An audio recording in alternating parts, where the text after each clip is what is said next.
Hi. So today I want to talk about nutrition periodization and why you should be doing this.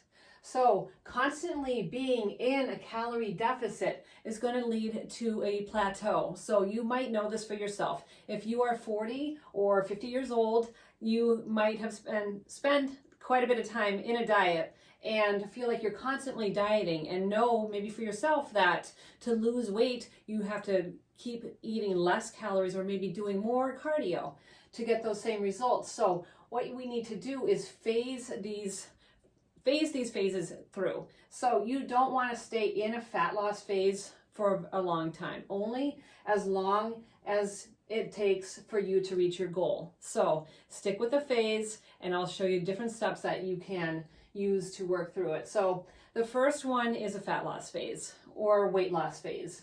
And this one involves being in a calorie deficit of 300 to 500 calories. You can go less of a deficit, but it's just going to take a little bit longer. And really, we kind of want to get this phase done. So the time spent in each phase is goal specific. So it could be anywhere from 8 weeks if you just have a little bit of weight to lose, or it could be 1+ years, depending on how much weight you have to lose. So what I like to do is have people go through a fat loss phase for 10 to 12 weeks, and then we incorporate a diet break for like 10 to 14 days. And what happens is with this calorie deficit, you are downregulating your metabolism. So that means your body is going to need less and less calories. So you know how it feels when you start a new diet, you lose weight pretty quickly, and then it starts to kind of be a little bit less, and then it kind of stalls out. So that is completely natural. You're going to have spikes up and down. As long as you're losing weight, then you know that you are in a fat loss phase. But incorporating a diet break every so often, I like to do it every 8 to 12 weeks, is going to raise up your metabolism a little bit, and it's going to give you like that first couple of weeks results back. So you might gain a little bit of weight in this diet break just because you have more food and your muscles will fill up with water from extra carbs, because I like to give extra carbs here.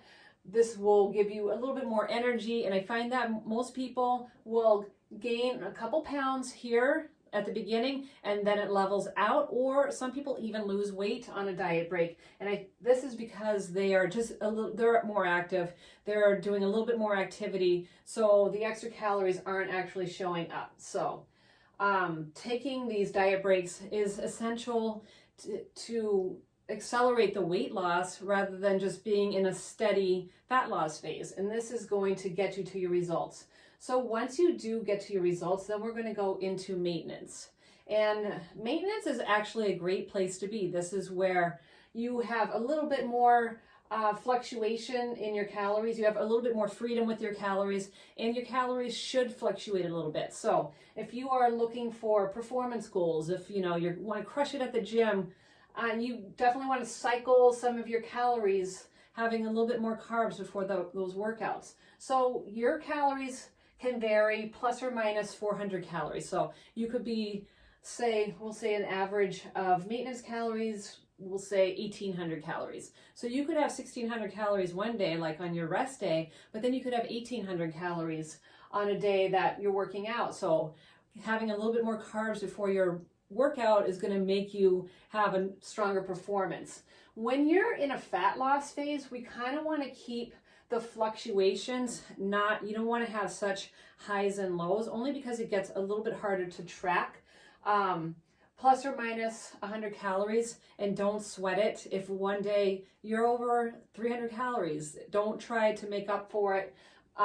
Don't sweat it. Just get back on the plan, but little less fluctuation here in the fat loss phase is going to get you to your results quicker.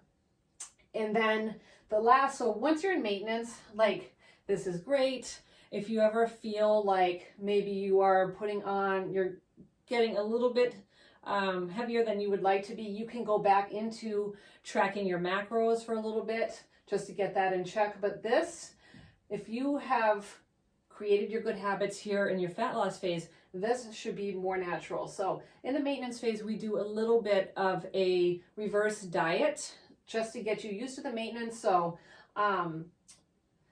say your fat loss calories were at 1,500 and we're going to say your maintenance calories is going to be at 1,800. I probably wouldn't put you up to 1,800 right away. We're going to kind of gradually get up there. So maybe 1,700 for 2 weeks, and then we'll get up to the 1,800 for 2 weeks. So a little bit of a reverse diet here, and having those habits in place, your body's actually going to already kind of have a feel for what it's going to be eating. So we practice maintenance for a little bit. This phase takes anywhere from 1 to 2 weeks to actually practice coming off of tracking, and this is more of an intuitive eating phase.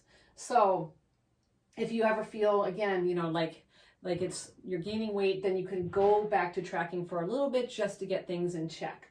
And then lastly, we have a building phase. So this is where you have lost weight, but now you want to put on a little bit more muscle. And the advantage of putting on more muscle is you're going to be able to burn more calories. So I always recommend that you do weight training in any of these phases. This is going to accelerate weight loss.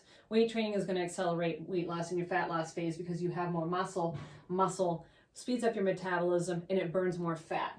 But if you want to add even more muscle onto your frame, then you need to go into a calorie surplus. And that looks like 300 to 500 calories over maintenance. And again, this is something that you would want to keep a check on. We're looking for a weight gain of a 1/4 pound to a 1/2 pound a week. So that could be 1 to 2 pounds per month, which kind of freaks girls out, right? Because we don't want to gain weight. But it's actually easier to strip this weight that you gain in a little bit of a mini cut and get that muscle. So build the muscle. If you're weight training properly and you're eating the correct amount of calories for this surplus, you're going to put on muscle, and yes, you might gain a little bit of weight. I recommend staying into a building phase for three months, maybe 4 months, depending on your goals, but you can incorporate a mini cut anywhere from like 3 months to 4 months. And a mini cut is a little bit more of an aggressive calorie deficit. It's a more aggressive than this phase. The goal here is to lose weight as fast as possible without losing muscle. So we're looking at 3 to 4 weeks. This is uncomfortable. I would never recommend going into a 500 to 700 calorie deficit here. Actually, I wouldn't even think 700 calories. So we're talking under maintenance. So, but it is an aggressive style to get that fat loss off, fat gain off as fast as possible while still maintaining the muscle mass that you work so hard to put on. And then you go right back into a building phase, which is kind of nice because this right here is hard. This right here in the building phase is great. You're eating 2,000 calories plus, right, to build muscle, and this part's fun. Maintenance is cool too because you have a little less, you have less rigidity as you did in your fat loss phase. So I think that pretty much covers the periodization part. Again, with these cycles, with a fat loss cycle, you would do 8 to 12 weeks of the diet, incorporate a 10 to 14 day diet break, and then you just repeat that as often as you need to until you get to the goal that you want.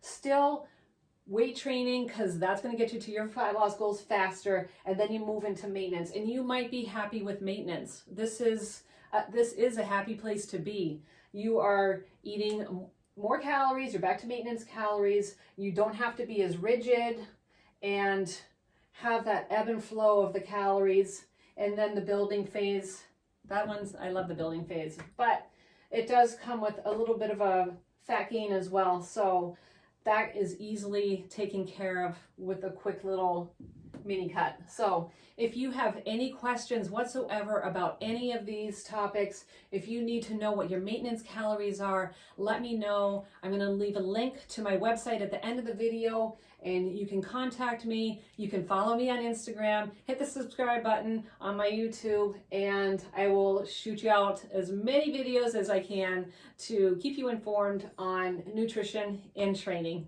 Thank you.